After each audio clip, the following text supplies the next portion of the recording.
मेरे प्यारे प्यारे students, welcome to another session of ratio. In today's session we'll be doing some practice questions on income of two persons पे based कुछ questions करेंगे जो very कर रही है इनकम. ठीक है, 2 years में हम कंपैरिजन कर रहे हैं and questions based on income, expenditure and savings and one or two more questions. So these will be the topics of the day. And if you've not already connected with me on Telegram, you can join the Telegram channel, that is Mathological, and can also join the Telegram group CAT-ZAT-MBA. Description में तुमको link मिल जाएगा, वहाँ से join कर सकते हो. And if you not already subscribe to the channel, then subscribe to the YouTube channel. और अगर सेशन पसंद आता है तो उसको लाइक ज़रूर करना है. कहीं पे कोई भी डाउट रहता है किसी भी क्वेश्चन में तो make sure to comment about that and share the session with others as well who are preparing. Okay, ठीक है, इतना तो कर ही सकते हो. चलो फर्स्ट क्वेश्चन लेते हैं आज के सेशन का. Question number 1. The ratio of incomes of A B and C was 3:4:5 last year. तो last year ratio of incomes क्या था ए बी और सी का? 3, 4 and 5. The ratio of incomes of last year and this year is 4:5, 2:3 and 3:4 respectively. So ये values हमें given है ratio of incomes का ए B और सी का, लास्ट ईयर और प्रेजेंट ईयर का रिस्पेक्टिवली. ठीक है, लास्ट ईयर और प्रेजेंट ईयर का डेटा है. If the sum of their present incomes is ₹788,000, then you have to find the present income of A का प्रेजेंट इनकम क्या होगा. ओके, सो एक्सप्रेशन लिखते हैं for A B and C. The ratio of incomes of last year यानी कि at present से 1 year पहले, T-1 year पे, द रेशियो वॉज 3:4:5.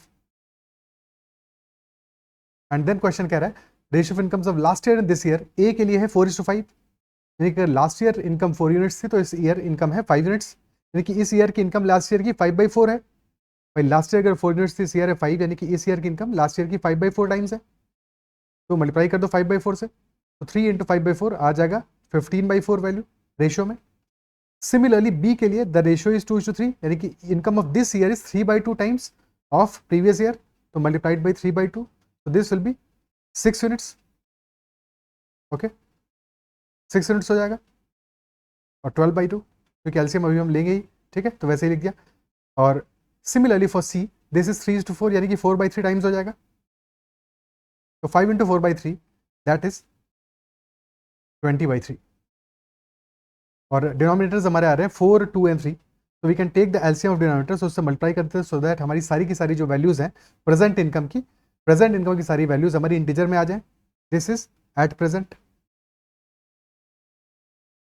ठीक है, and this is present minus 1 year, 1 year ago. तो मल्टीप्लाइड बाई 12 वैल्यू आ जाएगा हमारा. फर्स्ट वैल्यू आ जाएगा 50 × 3 45, सेकेंड वैल्यू आ जाएगा 12 × 6 72, और थर्ड वैल्यू आ जाएगा 80. तो sum of all these values 45 + 72 + 80, this will be 152 + 45, that is 197 units. 197, और इसी की वैल्यू हमें गिवन है 78,800. हमेशा जब भी तो मल्टीप्लिकेशन करना है, एक छोटी सी बात, वैसे तो यहाँ पे बहुत ही आसान है मल्टीप्लिकेशन, बट हमेशा जो यूनिट डिजिट है इसको फोकस करो. 8 देखो, 7 4s are 28, यानी कि 4 टाइम्स जा रहा है. ठीक है ना, 4 टाइम्स जा रहा है, तो ये बहुत हेल्प करेगा तुमको. इंटू 400 हो गया, स्टेट में हमें पता चल गया. ठीक है, चाहो तो चेक भी कर सकते हो. 76 760 + 28 788, तो 400 टाइम्स हो गया. क्लियर. और फिर क्वेश्चन से पूछा प्रेजेंट इनकम ऑफ ए की वैल्यू क्या होगा. प्रेजेंट इनकम ऑफ ए की वैल्यू क्या होगा. ए की इनकम है 45 यूनिट्स, 1 यूनिट इज 400, तो 45 × 400, the answer will be 18,000. 18,000 rupees will be our answer in this case. Option A. Clear है. ठीक है, ये तो हो गया एक तरीका इसको करने का. दूसरा एक तरीका ये भी हो सकता है कि तुम इनिशियल जो वैल्यूज हमें, क्योंकि हमें अल्टीमेटली रेशियो दिया है लास्ट ईयर और प्रेजेंट ईयर का 4:5 है ए के लिए, 2:3 है बी के लिए, 3:4 है सी के लिए. 4, 2 और 3 ये हमारा लास्ट ईयर का वैल्यूज आ रहा है ए बी और सी के लिए, जबकि हमें जो रेशियो गिवन है ए बी और सी का दैट इज 3:4:5.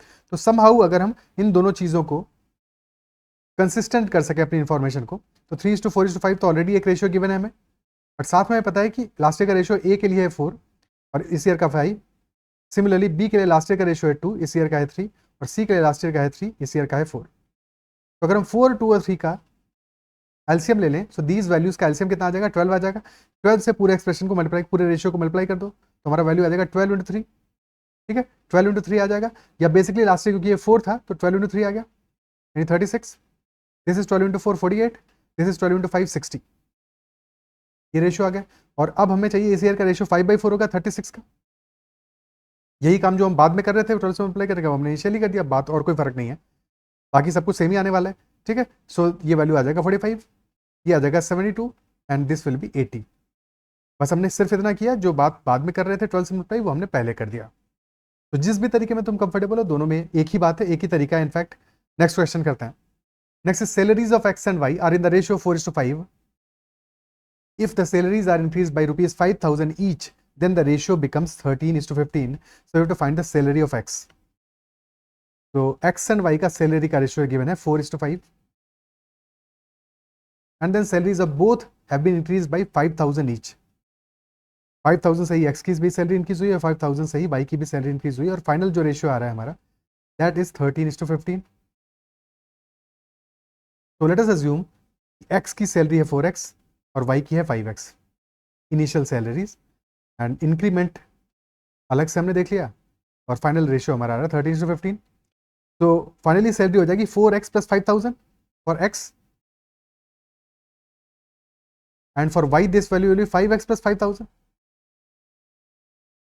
और रेशियो आ रहा है 13/15 का। क्रॉस मल्टीप्लाई कर दोगे तो 4x इंटू 15 आ गया 60x plus 75,000, and that is equal to 65x plus 65,000.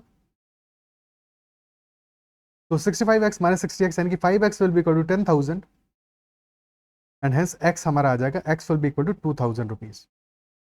2,000 rupees salary of x find out करना है.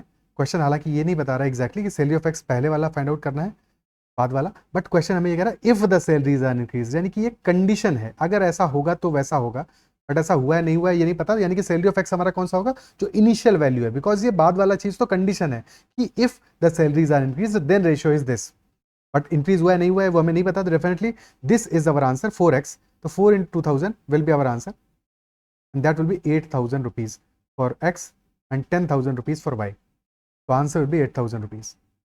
क्या ये बात क्लियर है? बट इस क्वेश्चन में एक और छोटी सी बात है जिसकी वजह से क्वेश्चन और भी आसान हो जाता है, एंड दैट इज कि सैलरीज जो हमारी इंक्रीज हो रही है एक्स और वाई की, वो दोनों सेम क्वांटम से इंक्रीज हो रहा है. एक्स की सैलरी भी 5,000 से इंक्रीज हो रही है और वाई की सैलरी भी 5,000 से इंक्रीज हो रही है.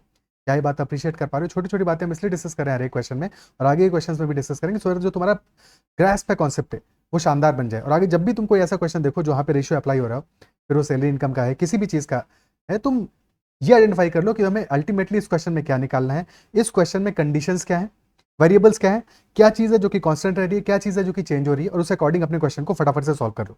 अननेसेसरी अपना टाइम वेस्ट नहीं करो, ठीक है. सो क्लियरली यहाँ पे हमें ये दिख रहा है कि सैलरीज दोनों की इंक्रीज की है ₹5,000 से. तो थिंक अबाउट इट, इनिशियली हमारा रेशियो क्या है 4:5, इनिशियल रेशियो है 4:5, और फाइनल रेशियो आ रहा है 13:15. और अगर हम दोनों में सेम क्वांटिटी से इंक्रीज कर रहे हैं, सेम क्वांटिटी से इंक्रीज कर रहे हैं, तो क्या तुम ये देख पा रहे हो कि यहाँ पे हमारा क्या चीज नहीं बदलने वाला है, क्या नहीं चेंज होगा. अगर हम सेम क्वांटिटी से दोनों वैल्यूज को इंक्रीज कर रहे हैं तो डेफिनेटली जैसे एज वाले क्वेश्चंस में हमने देखा था वैसा ही है कि बेसिकली यहाँ पे डिफरेंस नहीं चेंज होने वाला है. जबकि पहले वाले केस में डिफरेंस दिया है 1 यूनिट का, और सेकंड वाले केस में डिफरेंस दिया है 2 यूनिट्स का, जबकि डिफरेंस सेम होना चाहिए बिकॉज हम सेम क्वांटिटी से इंक्रीज कर रहे हैं, और अगर डिफरेंस सेम होना चाहिए तो पहले वाले केस में मल्टीप्लाई कर दो 2 से. तो फर्स्ट वाला रेशियो आ जाएगा 8:10, और फाइनल रेशियो आ रहा है 13:15. चेंज आ रहा है 5 यूनिट्स का, और यही 5 यूनिट्स हमारा बराबर हो जाएगा 5,000 रुपीज के. तो 1 unit will be equal to 1,000, यानी कि 8 यूनिट्स अगर हमारी एक्स की सैलरी है तो that will B 8 into 1,000 which is 8,000 rupees. तो ये क्वेश्चन हमारा सेकंड्स में खत्म हो जाएगा, जस्ट बिकॉज यहाँ पे चेंज सेम आया है. अगर डिफरेंट चेंज होता तो फिर हम इस तरह से इस क्वेश्चन को सॉल्व नहीं कर पाते, फिर तो हमें वैसे ही करना था जैसे पहले किया. क्या बात क्लियर है? ठीक है, बट सेम चेंज है तो स्ट्रेट अवे हमें पता है कि डिफरेंस सेम रहने वाला, डिफरेंस को इक्वेट कर देंगे. Next question, the ratio of salaries of Manisha and Ravi in 2020 was 4:5. So for Manisha and Ravi, ratio of salaries is 4:5. कब है ये? 2020 में. In 2020, the ratio of salaries is 4:5. And the ratio of salaries of Manisha and Ravi of 2020 and 2023 are 3:4 and 7:9 respectively. यानी कि 2020 में जो मनीषा की salary थी उसका 2023 में 4/3 टाइम्स हो जाएगा, तो मल्टीप्लाई कर दो 4/3 से, so this value will be 16/3 in 2023. And 7:9 का रेशियो है फॉर रवि, तो salary of Ravi will be 9/7 times, that is 5 into 9 45/7, और 3 और 7 का एलसीएम आएगा 21. हमारा डिनोमिनेटर से वैल्यू आ रहा है 3 and 7, सो उनका एलसीएम आएगा 21 से मल्टीप्लाई कर दोगे.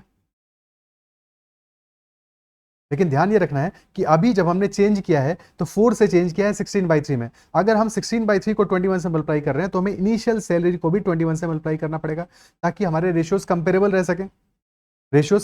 सकें, क्लियर. तो जैसे ही हम 21 से मल्टीप्लाई करेंगे तो हमारा इनिशियल सैलरी 2020 की सैलरी आ जाएगा 4 into 21 84 और 5 into 21 105.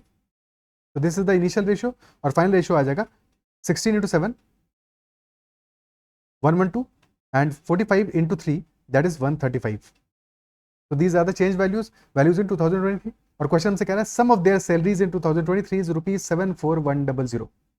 सम कितना आ रहा है? Sum is 112 plus 135, that is 247 units, and this sum 247 units is equal to 74100. Again 7 आ रहा है, यूनिट डिजिट पे 1 आ रहा है, 7 into 3 21, 3 टाइम्स जा रहा है स्ट्रेट अवे. वैसे भी इजी है बट बड़ा कैलकुलेशन होता तो फिर वहां पे आसानी हो जाती.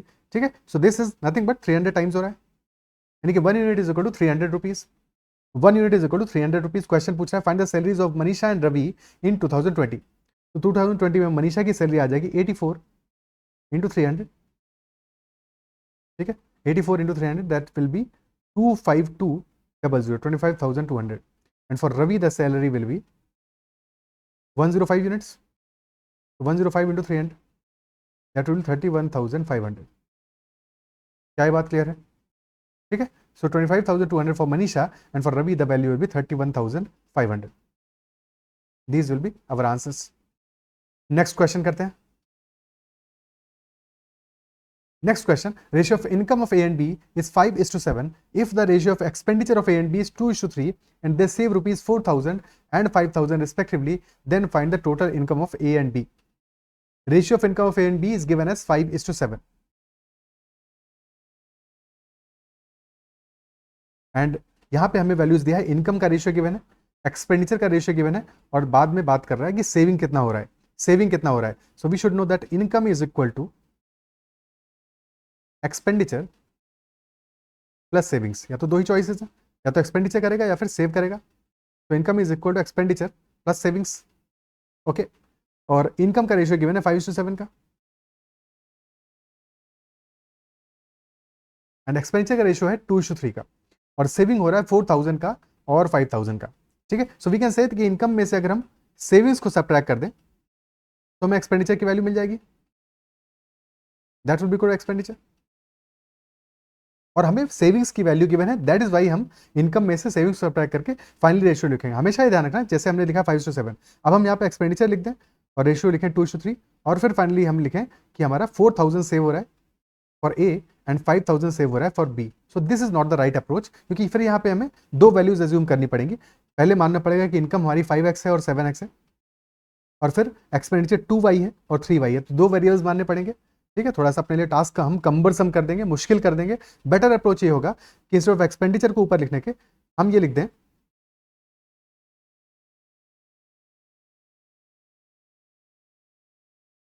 कि 4,000 हमारा सब्ट्रैक्ट कर दोगे इनकम में से तो हमें एक्सपेंडिचर मिल जाएगा. ठीक है, और सिमिलरली 7x में से 5,000 सब्ट्रैक्ट कर दोगे तो हमें एक्सपेंडिचर मिल जाएगा फॉर बी, और एक्सपेंडिचर का रेशियो आ रहा है ए और बी का 2:3 का.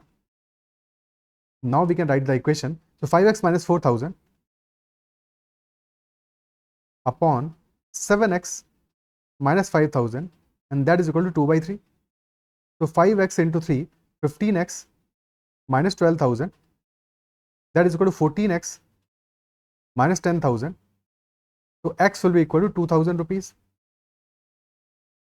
And question is asking कि total income of A and B कितना होगा. टोटल इनकम आ रहा है हमारा 5x plus 7x which is 12x. तो टोटल इनकम आ जाएगा 12x into 2,000, that is 24,000 rupees. तो our answer in this case will be 24,000। क्या ये बात क्लियर है? ठीक है, अब इसी क्वेश्चन को क्रॉस मल्टीप्लिकेशन से भी सॉल्व करके देखते हैं। क्रॉस मल्टीप्लिकेशन से भी सॉल्व करके देखते हैं। अगर हम क्रॉस मल्टीप्लिकेशन से जब इस क्वेश्चन को सॉल्व करेंगे तो वहां पे जो लिखने का फॉर्मेट है वो थोड़ा सा डिफरेंट होगा। ठीक है, एक दो क्वेश्चंस को सॉल्व कर लेंगे, तुम भी खुद से फिर प्रैक्टिस कर लेना, उसी सेम चीज को खुद से रिपीट कर लेना, या नेक्स्ट क्वेश्चन में वो सेम चीज खुद से प्रैक्टिस कर लेना, तो तुम्हारा भी क्रॉस मल्टीप्लिकेशन परफेक्ट हो जाएगा। ठीक है, दोनों मेथड्स को देख के जिस जो मेथड तुम्हें कन्वीनियंट लगे उस मेथड को आगे तुम्हें फॉलो करना है। ओके, तो क्रॉस मल्टीप्लिकेशन वाला मेथड भी फटाफट से देख लेते हैं। तो ए और बी के लिए रेशियो है 5:7 का इनकम का, और यहाँ पे फिर हम इनकम के नीचे ही एक्सपेंडिचर का रेशियो भी लिख देते हैं। 2:3 का रेशियो आ रहा है एक्सपेंडिचर का, और इनकम में से एक्सपेंडिचर सब्ट्रैक्ट कर रहे हैं। ठीक है, सो हमारा सेविंग कितना आ रहा है? Saving is 4,000 and 5,000।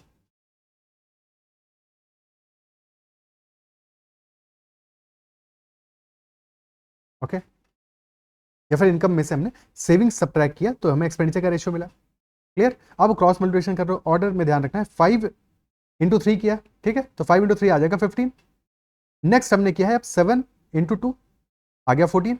15 - 14, 5 × 3 - 7 × 2, 5 × 3 - 7 × 2, हमने लिखा है 15 - 14, और ये वैल्यू हमारी आ गई यूनिट्स में, 1 यूनिट की बराबर आया ये वैल्यू। सिमिलरली जिस ऑर्डर में हमने किया है, पहले हमने किया है 5 × 3, फिर हमने किया है 7 × 2, तो सिमिलरली हम करेंगे पहले 2 × -5,000, this will be equal to 2 × -5,000, and then we'll be subtracting -3 × -4,000. Order is very important, और साइन का भी ध्यान रखना है। ठीक है, तो this will be -10,000, this will be +12,000, यानी this will be equal to 2,000 rupees. So 1 unit हमारा आ गया 2,000 रुपीज के बराबर। क्वेश्चन क्या पूछा? Total income. टोटल इनकम हमारी है 12 units. Another very important point कि जब भी हम कभी क्रॉस मल्टीप्लिकेशन मेथड का यूज करेंगे तो हमेशा जो हमें वैल्यूज मिलने वाली है, ये जो 1 यूनिट का वैल्यू मिलने वाला है, this 1 unit for the top row, top row के लिए वैल्यू मिलेगा। ठीक है, तो वैल्यूज हमें हमेशा टॉप रो की मिलेंगी। हमें एक्सपेंडिचर के लिए जो 1 यूनिट का वैल्यू नहीं मिल रहा है, हमें इनकम का जो 1 यूनिट का वैल्यू है वो मिल रहा है। तो अगर एक्सपेंडिचर का 1 यूनिट का वैल्यू निकालना है तो फिर हमें उसके बाद में ये वैल्यूज पुट करनी पड़ेंगी, और फिर एक्सपेंडिचर के लिए हम सॉल्व करेंगे। क्या ये बात समझ पा रहे हो? ठीक है, तो ये हमेशा ध्यान रखना, जब भी तुम क्रॉस मल्टीप्लिकेशन मेथड को यूज करोगे तो हमेशा तुम्हें इस तरह से अप्रोच अपना फॉलो करना है। बेसिकली क्या हुआ, तुमने इनकम को ऊपर रखा, इनकम हमारा आ गया 10,000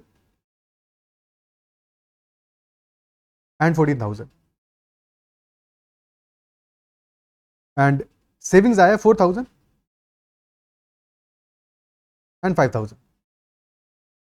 ओके, ठीक है, और एक्सपेंडिचर कितना आ जाएगा? 6,000 आ जाएगा। 10,000 - 4,000 for A, and for B this will be 14,000 - 5,000 which is 9,000। तो रेशियो आ रहा है 2:3 का, कोई समस्या नहीं है। ठीक है, क्लियर? अब अगर हमें लेटेस्ट से एक्सपेंडिचर ही की वैल्यू हमें निकालनी होती है, अगर हमें एक्सपेंडिचर का ही एक्चुअल वैल्यू निकालना होता तो हम कोशिश ये करते हैं कि हमें जो 1 यूनिट मिले वो एक्सपेंडिचर के लिए ही मिले। तो उस केस में हम क्या करते हैं, एक्सपेंडिचर को फर्स्ट रो में रखते हैं, टॉप रो में रखते हैं। तो एक्सपेंडिचर का रेशियो है 2:3 का, और इनकम का रेशियो आ रहा है 5:7 का। और एक्सपेंडिचर से इनकम कब मिलेगा? जब हम सेविंग्स ऐड करेंगे एक्सपेंडिचर में, तो नीचे जो सेविंग्स की वैल्यू आएंगी वो एडिशन में आएगा। तो एक्सपेंडिचर +4,000, और यहाँ पे एक्सपेंडिचर +5,000। अब सेम प्रोसेस रिपीट करेंगे। ठीक है, so 2 × 7 that is 14 minus 5 × 3 that is 15, तो 14 - 15 which is equal to 1 unit. और सेम ऑर्डर में दिस इज 5 × 5,000, 25,000 माइनस, एक सेकेंड, 14 - 15, तो दैट इज माइनस का 1 यूनिट आया, -1 यूनिट आया। ठीक है, और दैट विल बी 25,000 - 28,000, तो यानी कि 1 यूनिट इज इक्वल टू 3,000 आ गया यहाँ से, -1 यूनिट इज इक्वल टू -3,000 आया, तो 1 यूनिट इज इक्वल टू 3,000 आ गया। और फिर एक्सपेंडिचर हमें निकालना है, तो 2 यूनिट कितना आ जाएगा? 2 × 3,000, बेसिकली 6,000 रुपीज। क्या ये बात क्लियर है? ठीक है, तो इस तरह से हम एक्सपेंडिचर की वैल्यूज डायरेक्टली निकाल सकते हैं। जो वैल्यू हमें निकालना है टॉप रो पे उसको रखोगे तो क्वेश्चन फट से तुम्हें वही वैल्यू आंसर में दे देगा। क्लियर? नेक्स्ट क्वेश्चन करते हैं। Ratio of income of A and B is 3:5. If the ratio of expenditure of A and B is 4:7 and they save rupees 16,000 and rupees 26,000 respectively, then find the difference in expenditures of A and B. इस question में हमें difference in expenditures चाहिए, तो चाहे तुम equation बना के solve करो और या फिर क्रॉस मल्टीप्लिकेशन करो, कोशिश ये करो कि एक्सपेंडिचर को ऊपर लिखो। ठीक है, सो दैट इज वाई तुम्हें एक्सपेंडिचर की वैल्यू स्ट्रेट अवे मिल जाएगी। एक्सपेंडिचर ए और बी का डिफरेंस पूछ रहा है, और एक्सपेंडिचर का रेशियो गिवन है हमें 4:7 का, तो डिफरेंस तो 3 यूनिट होगा। और साथ में हमें ये पता है कि सेव कितना कर रहे हैं, ₹16,000 और 26,000, ए और बी 16,000 26,000 सेव कर रहे हैं, तो सेविंग्स आ जाएगा प्लस 16,000 क्योंकि ऐड करोगे एक्सपेंडिचर में, एंड प्लस 26,000। और फाइनली हमारा जो इनकम का रेशियो आ रहा है that is 3:5, that is 3:5। Clear? 4x 7x equation बनाते हैं। सो 4x प्लस 16,000 को के से भी लिख सकते हो, बट ध्यान नहीं रखना है कि और x में कंफ्यूज ना कर जाओ, ये ध्यान रखना है। ठीक है, तो 4x plus 16,000 divide by 7x plus 26,000 that is equal 3/5। तो 4x इंटू 5 20x और दिस इज 21x। ठीक है, so 20x plus 80,000 is equal to 21x plus 78,000, यानी कि यहाँ से x will be equal to 2,000। x 2,000 आ गया, और डिफरेंस 3 यूनिट्स है तो 3 इंटू 2,000 कर दोगे स्ट्रेट अवे, तो वैल्यू हमारा डिफरेंस का आ जाएगा 6,000 रुपीज। क्या ये बात क्लियर है? ठीक है, और अगर यही काम हमें क्रॉस मल्टीप्लिकेशन से करना होगा तो वहां पे क्या ध्यान रखना है, देखो एक्सपेंडिचर तो टॉप पे रखेंगे ही क्योंकि हमें एक्सपेंडिचर का ही डिफरेंस निकालना है, बट इनकम को फिर बॉटम रो पे नहीं रखोगे, इनकम को हमें सेविंग्स के ऊपर लिखना पड़ेगा। ठीक है, इनकम को सेविंग्स के ऊपर लिखना पड़ेगा।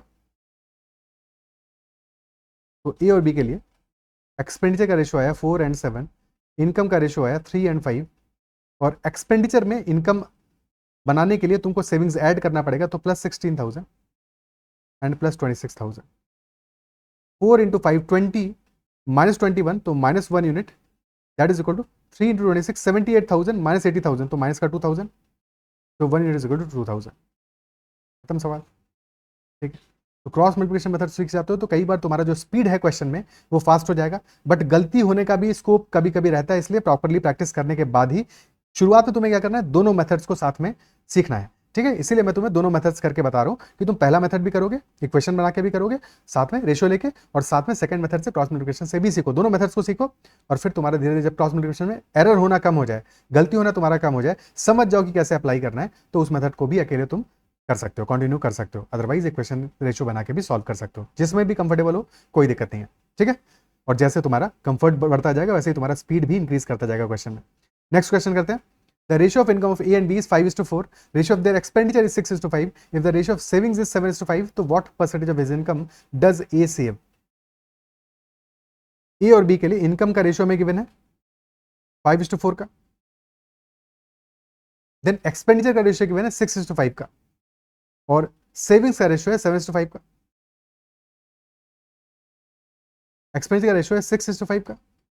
इस बार हमें तीनों ही वैल्यूज रेशियो में दिए हैं, और सेविंग्स का रेशियो है 7:5 का। तो question asking what percentage of income does A save? A अपना इनकम का कितना परसेंटेज सेव करता है? अब इस क्वेश्चन में देखो ध्यान से समझो कि क्या करेंगे हम। एक तरीका तो ये हो सकता है कि हम एज्यूम कर लें इनकम ए की है 5x, बी की है 4x, और एक्सपेंडिचर ए का है 6y और बी का है 5y। तो इक्वेशन बन जाएगी हमारी 5x minus 6y upon 4x minus 5y is equal to 7/5।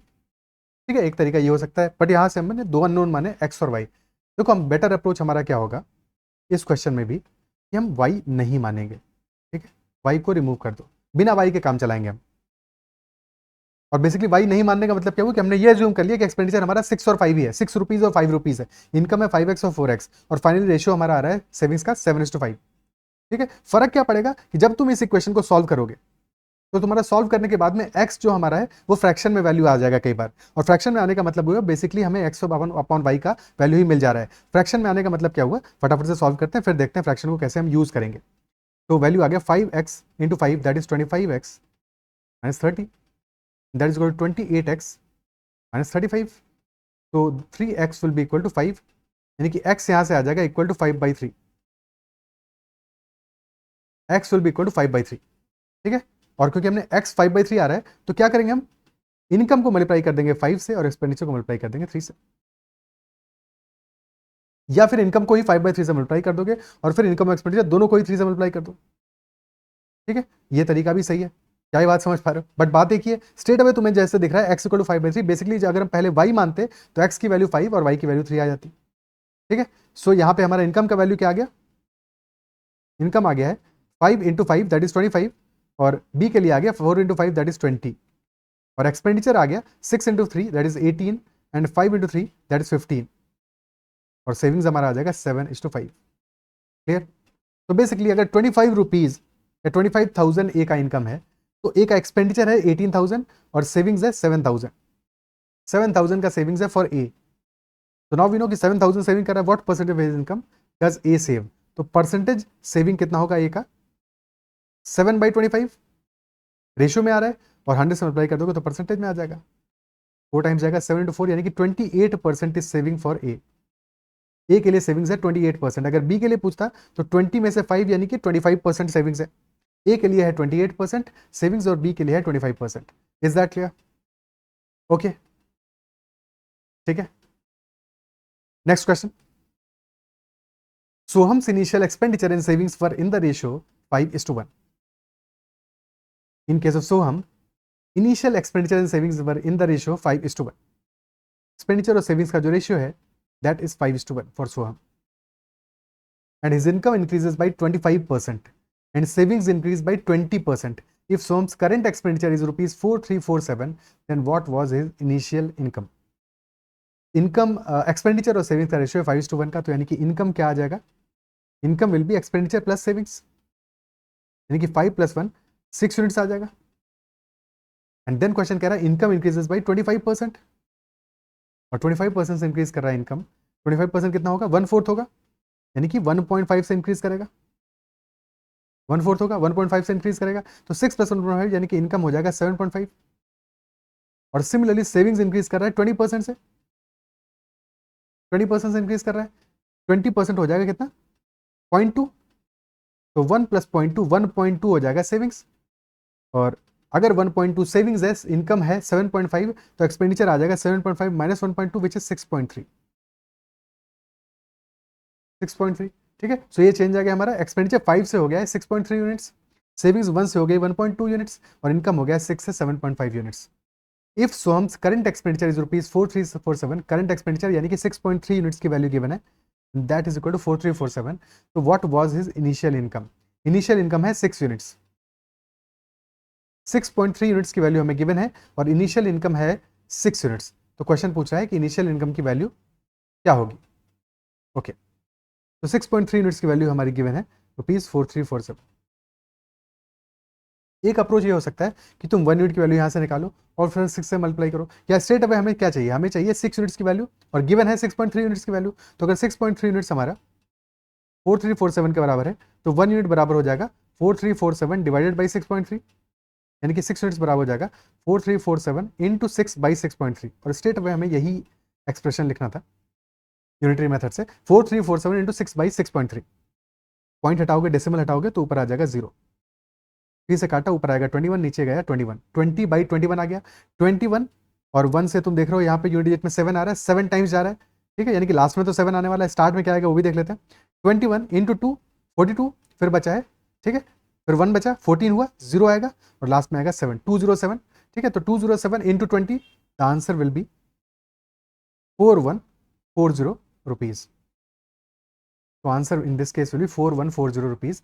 So Soham's initial income will be 4140 rupees. Option D. Is that clear? ठीक है, तो हमारा इस क्वेश्चन का आंसर आ गया 4140 रुपीज। क्या छोटी छोटी बातें जो हम डिस्कस कर रहे हैं समझ में आ रही हैं? ठीक है, अप्रिशिएट कर पा रहे हो इनको? ये छोटी छोटी बातों को तुम्हें प्रैक्टिस जरूर करना है खुद से, क्योंकि अगर खुद से नहीं समझोगे, आगे अपने क्वेश्चंस में अप्लाई नहीं करोगे, प्रैक्टिस नहीं करोगे, तो चीज़ें भूल जाओगे।